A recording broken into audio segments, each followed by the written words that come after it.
Hey guys, what's up? It's Saturday. We're not at the range. We're doing some other stuff because we got stuff to do. So here we go. Today we're going to talk about this sight setup thing. We have a magnifier and a red dot sight from Feyachi. Let's get into it. Okay, so we have reviewed some stuff from Feyachi before. I believe it's sitting right here. Yep, we got a couple different things. We have some iron sights. These are the 45-degree offset sights. I also have somewhere, I don't know where it is right now, but it has escaped and it's somewhere else. But we also have some other iron sights from them. And their iron sights have been good. They've been fine. And so when Feyachi reached out to me and said, hey, do you want to do an optic review with a magnifier and a red dot? I said, sure, let's do this thing. I'll put them up here so you can see them. I said, sure, let's do it. That'll be fun, right? And so in standard agreement, what I do when people send me stuff, they sent this to me for free. I tell them, I'm going to tell people if this stuff's good. I'm going to tell them if it's good. If it's bad, I'm going to tell people about it. I'm going to tell people what I truly, honestly think about the products that are sent to me. And if a company has a problem with that, then I don't want their stuff, right? And they did not have a problem with that, so they sent me this stuff. We've had it for a little bit. It took me a little bit to get out to the range, and when I finally did get to the range, dude, I've had gremlins in my camera or something going on, and it's messed up the last couple range footages that I've gone out and shot. It's just not that great. So I'll add in some footage as much as I can. It's just some of it just did not turn out that great, and just weather and just different things, excuses. I've got a bucket load of excuses. So I decided we're gonna go ahead and shoot this video. We're gonna do this overview, kind of review, more of an overview of this stuff. We'll do it in here, and then I'll show you just kind of some shooting portions and stuff, because everybody likes the pew-pew stuff. Okay, so now that we got all those disclaimers out of the way, let's jump right into this. What exactly are we talking about in this video? We have a red dot sight, right? And we have a magnifier. Okay, they kind of go hand in hand. I guess you could use them, you could use them independently, kind of. This is not an aiming device at that point if you used it independently. Going on rabbit trails, we're gonna try to avoid that. But basically, this is the light that we're talking, or not light, this is the optic we are talking about, okay? It's your standard open emitter kind of a sight, right? Where you have a glass screen or lens, whatever, right up here in front. It has a big hood, right? And then you have your emitter back here in the back. I'm holding this up against a dark background, so you probably can't see it. But anyway, so back here, yes, you have emitter that shoots up onto the glass, and it should emit. And it's a pain in the butt trying to get stuff to show up on camera like this. Oh, Nelly, there it is, there it is. Okay, so now you see it. Now, while I still have it here, I'm gonna show you. You have this little button in the back, right? Or not a button, a little lever kind of. And if I can hold this guy real still, you can kind of see. Can you see how that cycles through different reticles? Different recticles? Sorry, I couldn't resist that. Basically, you have different reticles. You have a kind of the EOTech looking kind of thing, where it's the circle with kind of the crosshair looking things on the outside and a dot in the middle. Then you have a dot. Then you have a standard crosshair with a dot in the middle. Then you just have the circle with a dot in the middle. So what is that? 1, 2, 3, 4. 4 reticles to choose from. Now, we'll talk about cons in a minute, because how this switches is a con to me, but we'll talk about that in a minute. You have your elevation adjustment on this big old Allen key up here, which is kind of nice. It's not a teeny tiny Allen key that you're never going to be able to find. It's a relatively big one, kind of beefy, right? So you got your elevation, your windage is here on the side.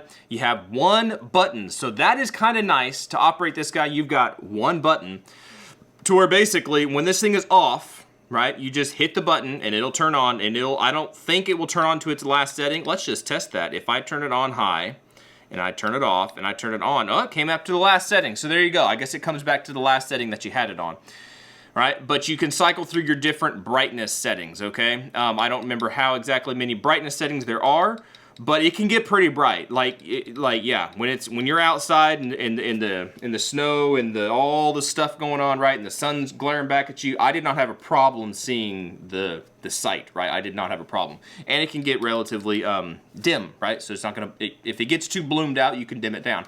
To turn it off, it's 2 ways. One way, you can leave it alone for an hour, and then it will turn off by itself. The other way is you hold down the button. I know you can't see what's going on, but you hold down the button. The one button that's on here for 2 to 3 seconds, and it will turn the light off, or the light. I keep saying the light. If I say the light, it's because I've done flashlight reviews for them too. But the button. It turns the red dot off, right? Basic stuff, very basic stuff. To attach this, you have 2 screws here on the side. You kind of loosen these screws out, and then it's just your standard clamp, basically. You clamp it down onto the top Picatinny rail of whatever your host firearm is, right? It's pretty simple, pretty straightforward. Only other thing is you got your batteries, and those are up front. I haven't even taken these things out yet. But it comes with batteries in it, and it also comes with some replacements, which is kind of nice, right? So these are let me pop one out. It's 3 batteries kind of in a sleeve. If I can pop one of these out, I will show you. Because the other one's popped out easy, no problem. Ah! Come on, feller. There we go. So it's 3 of these little button cell style batteries. Oh, my big finger's out of the way. There we go. These button style batteries, right? 3 of them all clumped up together. And they are LR44H. So whatever LR44H is, those are the batteries, and it takes 3 of them, and they're kind of all clumped up together with a little rubber band thing around them, keeps them up together, and it comes with them installed, and it also comes with an extra set of them. I'm not exactly sure what the run time is projected to be on these things. I will look that up in just a second.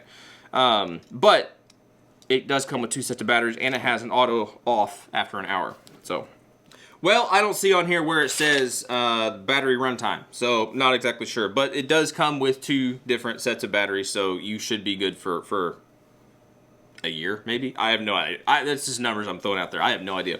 But it does have the auto 1-hour shut off if you're into that kind of thing. An interesting note, I will say, and then we'll talk about the magnifier. I have never seen this, ever seen this on your paperwork, right? And this is why you should read your paperwork that comes with your optics and different things. I'm just going to read it, and maybe I'll throw a picture of it up there if I can remember to take a picture of it. But it says, notice, feedback from some customers state that the sights are blurry or it shows double images. Please don't worry. It just needs 3 to 5 minutes to preheat when you first, in the first time when you use it, right? Just turn on and let it stay. Kind of weird English. Let it stay for 3 to 5 minutes, then it should show clearly. Kind of what it says. I've never, ever seen that. So very interesting. It does get a little blurry when I guess, I don't know, when you bloom it up, when you turn the brightness real high and it gets bloomed, it gets really bright like a flower. It blooms, right? I can see that, and I don't see that it's like double vision or anything. I've never known that red dots needed to warm up, kind of like an engine. I don't know, and I guess up here it would make sense because it gets a little bit colder. But that's an interesting thing. If there's one extremely unique thing about this sight system setup thing, it's that you got to warm it up. And I don't know if that's every time they want you to do that, or if that's like the first time you got to warm it up and like break in the LED or something. I don't know. Anyway, I thought that was just like a little interesting little factoid. Never seen that on any other red dot thing that I've ever used, but it's cool. Anyway, let's move on a little bit. We're going to talk about the magnifier. One of the things that I was kind of interested in when they said they're going to send me this is they were going to send me the magnifier that goes with it. And this is a 1.5 to 5, so variable power magnification, monocular-ish kind of thing, that sits on like a little riser thing that has a button so it swivels to the side. So so you can have your optics set up and then you flick over your magnifier, so you don't have a low power variable optic kind of thing, but you know what I'm saying. That's very common. You got magnifiers, right? And then you have low power variable optic things. That's the whole rage, or at least it was last year. I don't know what people are doing this year. But that is, it's a way to extend the capability of whatever red dot you happen to have. And in general, my thought was, even if the optic turns out not to be my favorite, right? I have other optics out there, and I will be able to use this magnifier for the other optics, right? So it's kind of a multi-purpose kind of thing. I can get this for this setup, but then I can also run the magnifier on other things. Or something else that you might be able to do, it is only a 1.5 to 5, but you can take off the mount and just have a handheld monocular, right? A 1.5 to 5 power monocular. Kind of, interesting ideas and things you're able to do with it.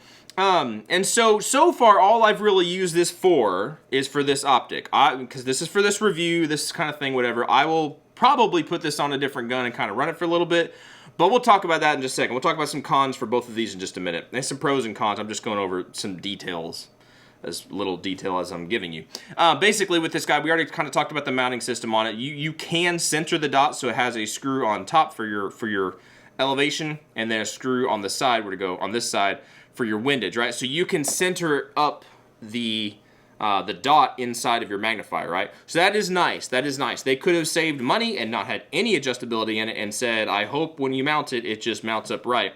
But they didn't do that. Thankfully, they didn't do that. So you can adjust everything to get everything centered up to where you need to have it centered. So that is nice. It's specific built for this system. So that is kind of cool.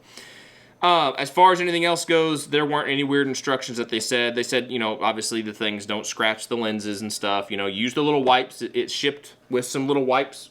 These guys right here. Right, so you're just little, you know, microfiber-ish cloths and stuff. So, you know, your basic lens care. Don't be stupid. And I think both of these are covered under like a 1-year warranty or anything. So pros and cons. All right, let's talk about some pros and cons real quick on this guy. The pro is they are not super reflective, right? So they're not going to be like shiny and stuff out there. No, that's really kind of goofy. No, a pro about the glass quality of the optic itself, of the red dot. It's not a super blue tint. Sometimes these things can be obnoxiously dark, and that gives you a longer run time, from what I understand in the science of how red dots and stuff work. But it extends the runtime if you have a darker lens, right? Because it can reflect the light a lot better. So this has a very, very, very light, you know, it lets a lot of light through, right? Which means it lets a lot of light out. So I don't know how long that battery life is going to go. Remember we talked about that? I don't know what the battery life is, and that's kind of a con because they don't really tell you how long the battery is supposed to last you. But pro, they send you 2 sets of batteries. As far as mounting it up, it's pretty straightforward and easy. There's no QD or anything. So that's kind of cool because you would think that that would help you to set it on your firearm and it wouldn't be moving around, you would think. We'll talk about that in a minute. And then moving on to some pros about the magnifier. Basically, I mean, it is easy to adjust, 1.5 to 5. That ring is nice and easy to adjust. Everything is pretty easy to adjust.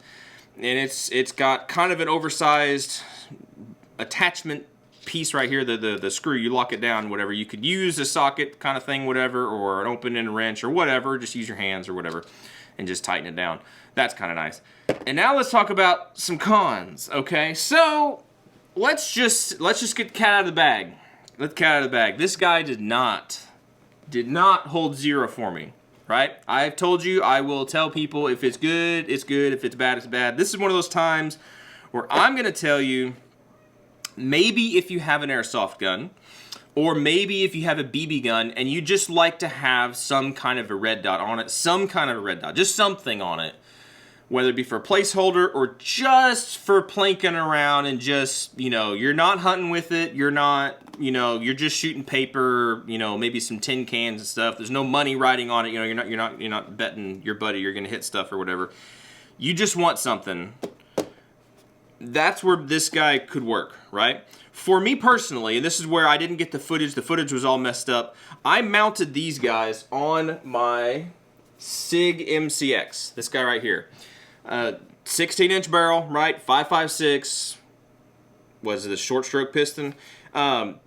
Great gun. The gun should have no problem having accuracy, right? It's relatively new. I mean, relatively. It's obviously been used before I got it, but it's not like it was shot out or anything. I mounted everything up on here, and I shot from a cinch down rest. So basically, this thing was viced down. It was not moving. And I got this guy zeroed, and I think it was at about 25 yards. I don't think it was past 50. It was probably around, it may have been to 50 yards maybe, but I think it was more like 25 yards. 25, we'll say 35 yards, right? It doesn't really matter. It doesn't really matter because what I'm about to tell you. I got it zeroed, and I shot, I joke you not, about 2 magazines, so about 60 rounds, just shooting at steel, shooting at twigs and, you know, snowballs and whatever kind of stuff. After doing that, I put it back in the vise, and I tried to shoot and reconfirm my zero. And I ended up being like 6 inches low, 6 inches right. At about 25 to 50 yards. I don't care if I was at 25 yards. I don't care if I was at 100 yards. That is a significant shift. And knowing I was at least I was no further than 50 yards, and I was no closer than 25. So I'm right in there in that close range, right? Close range. And these are shot from the same distance. So I mean, I could see if you zero a gun, I'm going on a tangent here for a second, so bear with me. If you zero a gun at some stupid close distance at like 5 yards, right? And then you go to confirm zero at like, 75 yards, you're going to see a significant shift because trajectory and ballistics and all this kind of stuff and where you zero.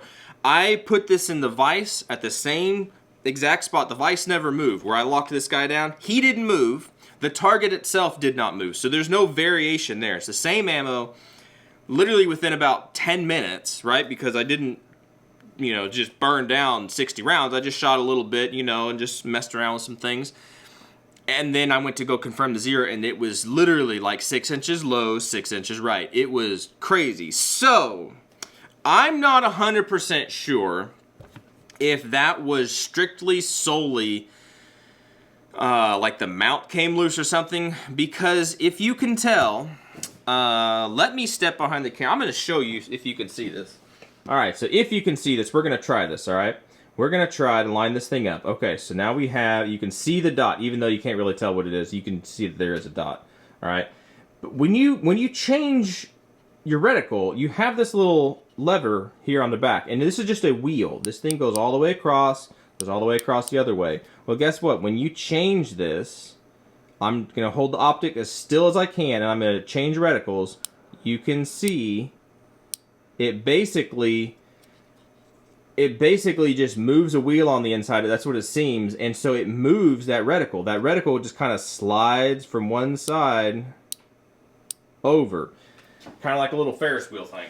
All right, and so the problem with that is that it's very, if you change reticles, the reticle moves.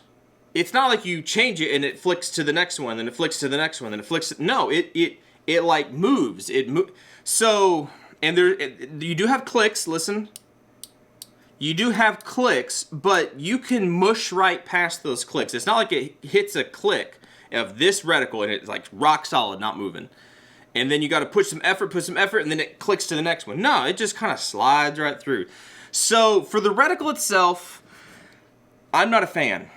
This is one of the products that I will say, if you got a BB gun that you just want to shoot pop cans, or you got an airsoft gun that you just want to use to, because airsoft, has, those BBs just fly all over the place in general.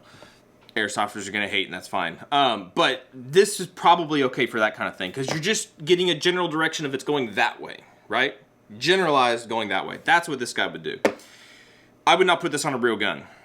I don't know what changed the zero, what shifted, what did stuff, but it didn't hold zero. So that's what I think about that guy. For the magnifier itself, it's a little bit heavy, a little bit heavier than I thought it was going to be. Kind of a con that it's heavy, whatever. It's not extremely, it's not like a quick, fast, like it locks open, right? So for instance, let's just kind of throw this guy on here. All right, we'll throw this guy on the gun. It just locks in. That's an easy thing to do. It will just lock in nice and easy. All right. And if it's locked in nice and easy, just hand tight kind of thing to put the magnifier on, right? Because right now, there's nobody back here. This is unloaded gun, all right? To put the magnifier on, if my optic was right here where it's supposed to be, right? You can't just push it over. You got to push the little lever and flip it over, which I guess could be good. And then the same thing, to knock it, take it off, it's not a quick thing necessarily. I mean, it kind of is, but it's harder to do with your non-firing hand. It's not as smooth of a motion to do because you're going to be touching, you could very easily be touching the lens up front and all kinds of stuff.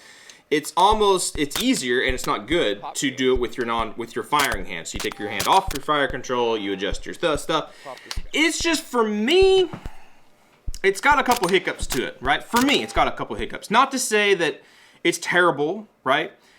And I don't have a vast amount of experience with the magnifiers like this. This is really this is the second one really that I have. And the other one was same quality kind of thing. So for me, basically what I'm saying is, again, airsoft, BB guns, this is probably good. I'm going to run this guy, right? I'm going to use it on some other optics that are higher quality and see if it's maybe I just need to get used to it, right? Or maybe if it had a different mount, maybe I can find a different mount that would be easier or better to use. I can see the application of these things. It's just, this one didn't really strike home with me, all right?